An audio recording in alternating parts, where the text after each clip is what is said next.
Salut à tous, bienvenue dans cette nouvelle vidéo. Bon, comme d'habitude, le dossier Mbappé. Attendez, ne partez pas.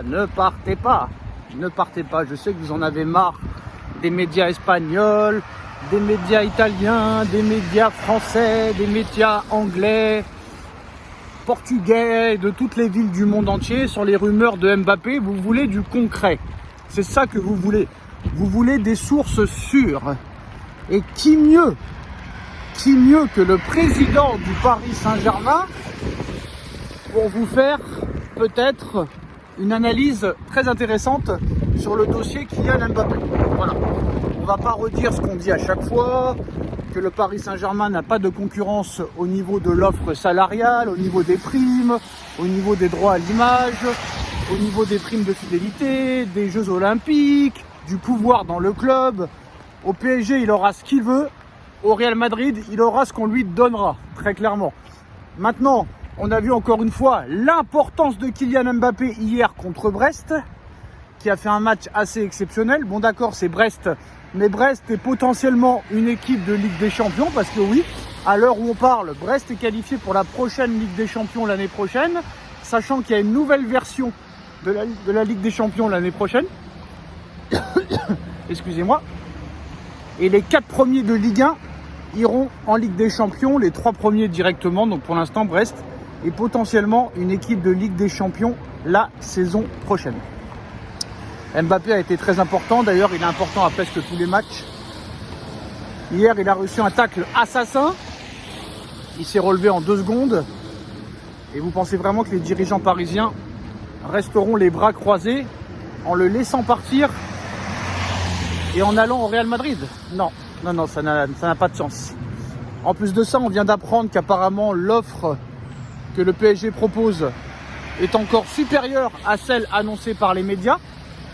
Les médias annoncent 72 millions d'euros de salaire, plus 130 millions d'euros de primes de prolongation, plus 70 millions la première année, 80 la deuxième, 90 la troisième. Sur le salaire, ce serait 100 millions apparemment. 100 millions d'euros bruts, alors c'est encore très au-dessus, très au-dessus de l'offre que les médias parlent. Mais aujourd'hui, c'est Nasser Al-Khelaifi, le président du Paris Saint-Germain, qui a parlé sur plusieurs sujets. D'abord, il nous a annoncé que le PSG allait quitter le Parc des Princes. Pas d'accord avec la maire de Paris. La maire de Paris ne veut pas vendre le Parc des Princes, donc le Paris Saint-Germain va être dans l'obligation de quitter le Parc des Princes et de construire son propre stade, comme l'a fait Manchester City, comme l'a fait l'Olympique Lyonnais, comme l'a fait Arsenal et comme l'ont fait beaucoup de très grands clubs. Je sais que le Paris Saint-Germain et le Parc des Princes, c'est historique. Ça fait maintenant plus de 54 ans qu'on joue au Parc des Princes, mais à un moment donné, le PSG a des ambitions très supérieures aux décennies précédentes. Donc il faut absolument un plus grand stade, minimum 70 000 places pour le Paris Saint-Germain, qui va devoir trouver un lieu très clairement. En plus de ça, les nouveaux investisseurs hardcore, là je sais pas quoi, ils veulent absolument que ça bouge très vite. Donc le Parc des Princes, c'est peut-être la dernière saison l'année prochaine. Et surtout, on a questionné Nasser Al-Khelaifi sur plusieurs sujets. D'ailleurs, Nasser Al-Khelaifi a prolongé de 4 ans son contrat de président du comité de l'UEFA. Ceferin va quitter l'UEFA en 2027. Est-ce que ça c'est une bonne nouvelle? Je ne sais pas, mais Ceferin, encore 3 ans et c'est terminé. Il y aura un nouveau président de l'UEFA en 2027. Est-ce que ce sera Nasser? Je ne sais pas. Mais surtout, les médias ont posé la question à Nasser Al-Khelaifi sur le dossier Kylian Mbappé. Où en est le dossier Kylian Mbappé? Et vous voyez sur les photos à côté de moi, tout va bien. Dès qu'on aura décidé tous les deux, on vous le dira. Donc il avait l'air très souriant, il avait l'air très tranquille.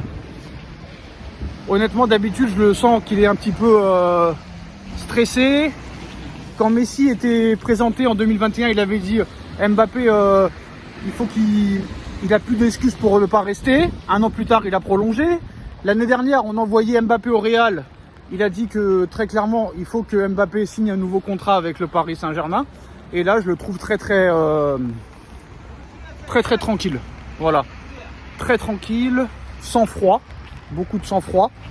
Alors est-ce que ça veut dire quelque chose? Je ne sais pas. Mais en tout cas, ça ne stresse pas du côté des dirigeants parisiens. La preuve avec cette déclaration de monsieur Nasser Al-Khelaifi, qui apparemment est très tranquille au vu des événements. Maintenant, il y a un match de 8e de finale de Ligue des Champions.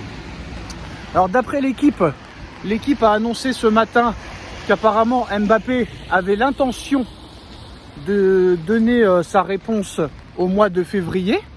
Ça, c'est l'équipe qui l'a annoncé, donc tic-tac, tic-tac, tic-tac.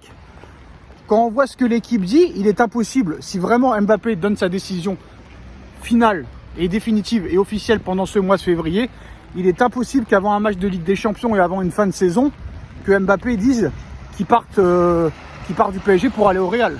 Là, il nique le club, il nique la saison du club, il nique l'effectif, il nique le staff, il nique les supporters, il nique tout le monde.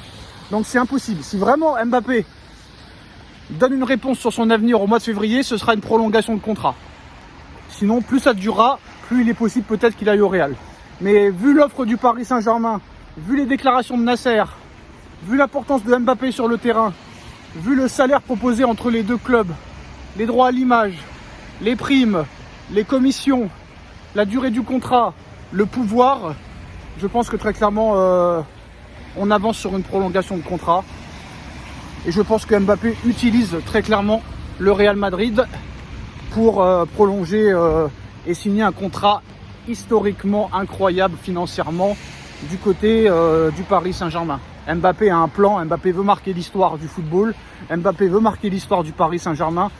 Il n'y a pas d'intérêt pour lui à aller au Real Madrid, je pense. Donc très clairement, je pense que la presse française se trompe. En plus de ça, il paraît que Mbappé était prêt à baisser son salaire du côté du Real, mais seulement de 72 à 50 millions d'euros. Ça reste très élevé pour le Real, qui propose la moitié des 50 millions d'euros demandés par Mbappé. Et Pérez, Mbappé ou pas, il ne fera pas de cadeau.